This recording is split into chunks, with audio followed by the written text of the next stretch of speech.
this is my presentation on human rights abuses in Eritrea. For some background on Eritrea, it's located in the Horn of Africa and gained independence from Ethiopia in 1993 in what's known as the longest struggle for African independence, 30 years. Isaias Afwerki, the leader of the revolution, became the president of Eritrea and has stayed president since 1993. The People's Front for Democracy and Justice is the only political party in the entire one-man totalitarian government, and the Constitution was ratified in 1997, however, has never been implemented. From the 5 million people living in Eritrea, over half a million have decided to flee the oppressive regime. My claim is that Eritrea is committing crimes against humanity through religious persecution, its prison system, and its restriction on movement. Religious persecution. The Eritrean constitution that has never been implemented allows for religious freedom. However, this isn't the reality. People are only allowed to practice recognized religions, and Eritrea has not recognized their religion since 2002. There are only four recognized religions: Eritrean Orthodoxy, Sunni Islam, Roman Catholicism, Evangelical Lutheranism.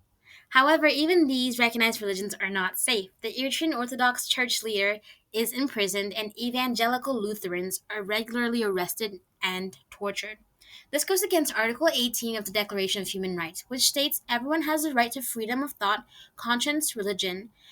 This right includes freedom to change his religion or beliefs, and freedom either alone or in community with others, in public or private, to manifest his religion or belief in teaching, practice, worship, and observance. Another way Eritrea is committing crimes against humanity is through its prison system. The Eritrean prison system is very unethical. There are barely any trials in the country, and people are often arrested and held for years without knowing their charges. They're held incommunicado, meaning they aren't able to communicate with their family or anyone outside the prisons. The prisons are rampant with disease, torture, malnutrition, and forced labor. A former prisoner, Hannah Petrus Solomon, testified to the UN that there were no facilities to use a restroom, people were kept in shipping containers, and many died from hunger or heat stroke. Thousands are kept in a room, as seen above, and in cramped conditions for months or up to years. This goes against Article 9 of the Declaration of Human Rights, which states no human shall be subjected to arbitrary arrest, detention, or exile, and Article 10, which states everyone is entitled in full equality to a fair and public hearing by an independent and impartial tribunal in the determination of his rights and obligations and of any criminal charge against him.